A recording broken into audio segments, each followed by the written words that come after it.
The full name of Stephen Salisbury's book is Muhammad's Ghosts, An American Story of Love and Fear in the Homeland.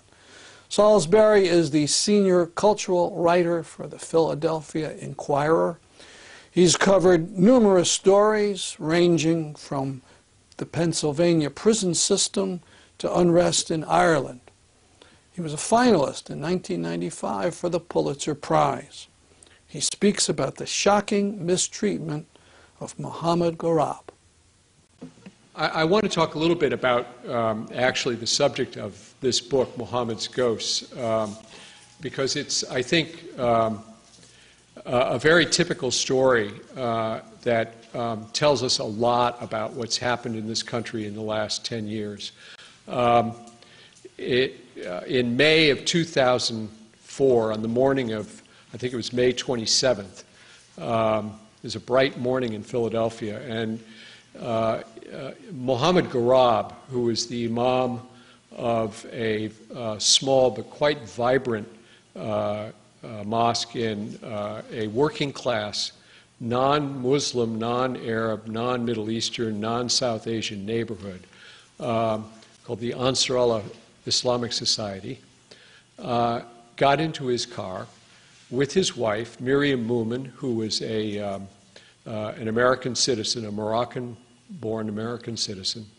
The imam was an Egyptian immigrant who at that point had overstayed his visa. And with their daughter, who was in the 7th grade, they were taking her to school. They drove about 15 minutes to the school in the neighborhood of Bustleton in Philadelphia, if you know Philadelphia. And they pulled up to the front, and it was a typical morning with parents and children all swarming into the school, Greenberg School. And Eliza, I call her in the book, that's not her real name, but as a minor, I respected her right for privacy. She got out, walked up the steps, she met her friends, she turned around to wave goodbye to her parents, and and her mother, Miriam, turned to the imam and said, okay, we can go. And at that point, they heard a scream of stop, stop. And then the imam looked around, he couldn't figure out what it was. All of a sudden they saw some lights, and before you knew it, there were 30 or 40 FBI agents, immigration agents, local police surrounded the car, all armed. Children ran screaming from the street. Parents, teachers ran into the school.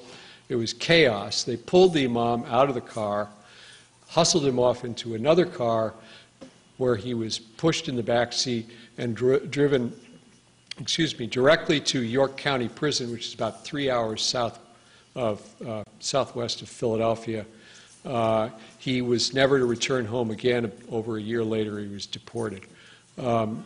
Miriam, his wife, was driven. She can't remember now whether she was driven in her own car or a police car, but in any event, she was driven back to their house, which was next door to the mosque, where a massive Joint Terrorism Task Force raid was underway. About 100 JTTF force people, agents, had entered the mosque with automatic weapons, with dogs.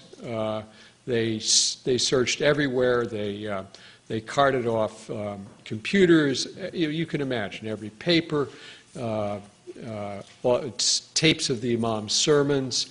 They went next door to the imam's house. They tore it apart. They went through every drawer. They looked inside every pillow on the couch.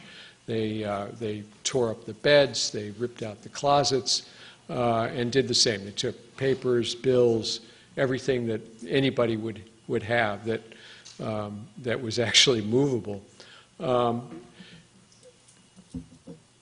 In the ensuing weeks, it became, well, let me back up a second. This raid was immediately all over the newspapers. But no one really could understand what the reason for it was. The local U.S. attorney, who actually is now running for Congress in a district outside of Philadelphia, Patrick Meehan, said that terrorism was not a factor. Yet he managed to mention that they would be examining all the available evidence to determine whether or not terrorism might in fact indeed become an issue. The attorney that the imam engaged couldn't find out really what the reason for the raid was.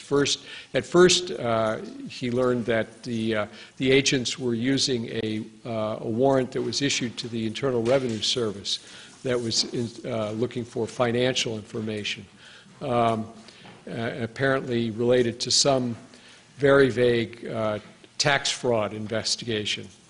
But that didn't really pan out, and the IRS said that they really were not leading the raid. The FBI said they weren't leading the raid either. Meanwhile, the imam's in prison, and the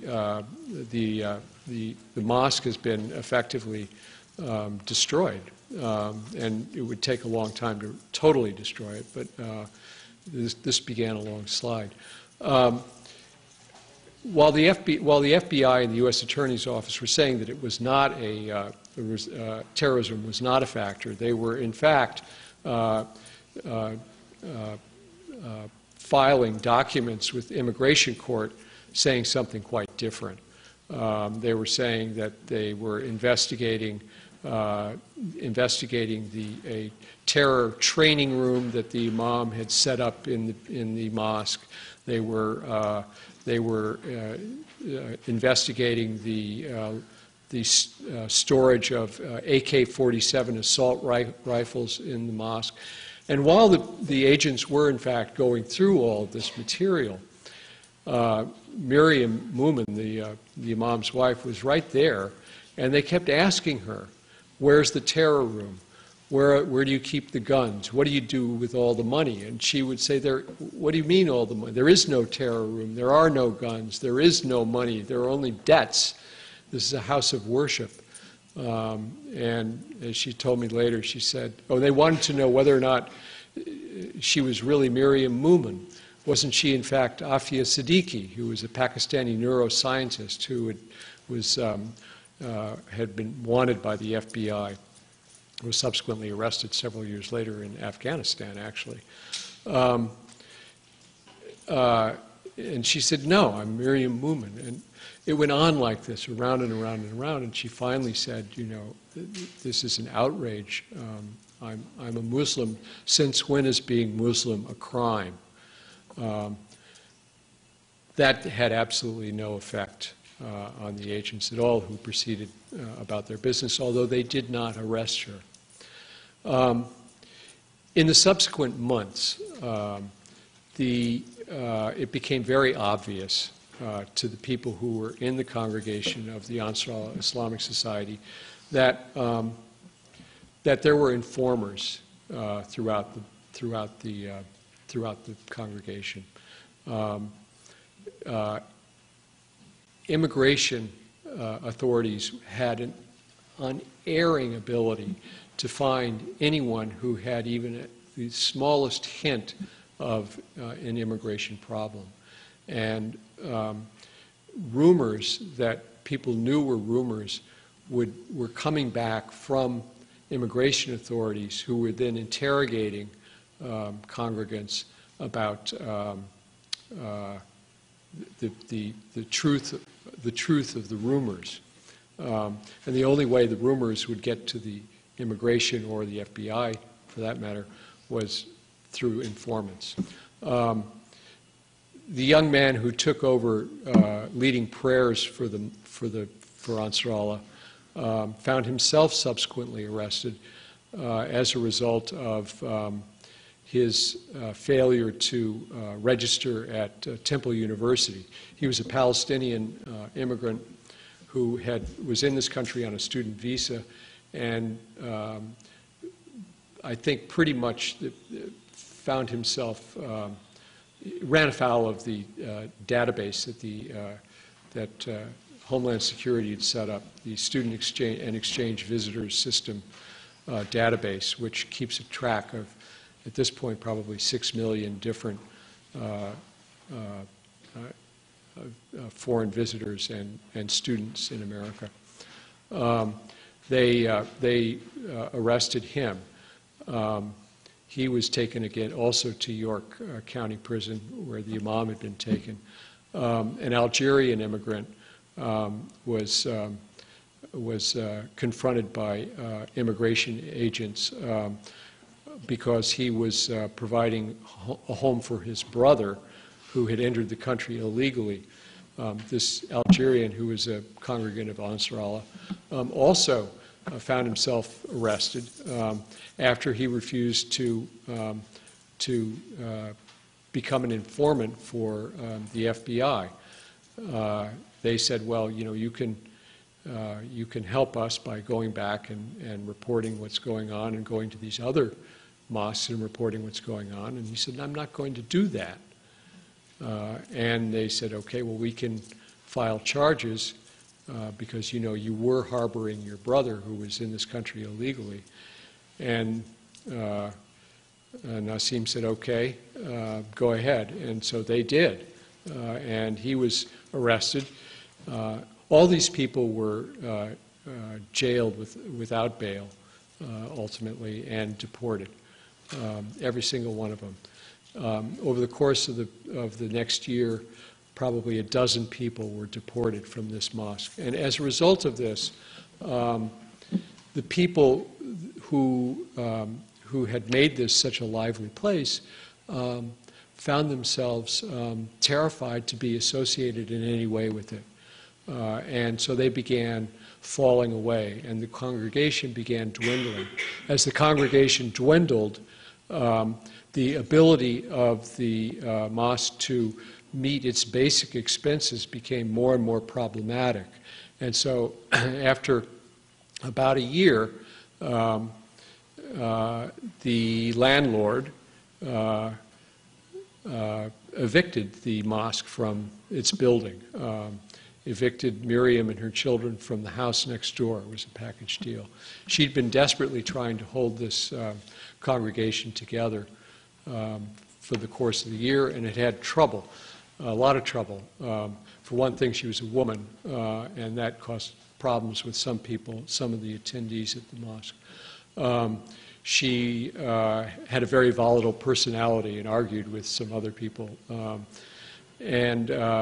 But ultimately, her problem was that she was a Muslim living in the United States in 2004, 2005, in a tainted, with trying to hold together what had become a tainted mosque. And I just, there are a lot of things I could talk about, but I actually wanted to, if people don't mind this, I would actually like to read a little section of this book, because it gives a flavor of what, how insidious the kinds of things we've been talking about and hearing about today really functions in a living space like this masjid in 2004. So if that's okay, I would like to do that. I'm going to read a little section in which the Imam, Muhammad Ghorab, has been in jail for almost a year. The mosque only has about another few weeks of survival left. There are only maybe a dozen congregants left out of it. At one point, it was lively. 200 people came to Ramadan breakfasts in 2002 and 2003. And now they're down to about a dozen people.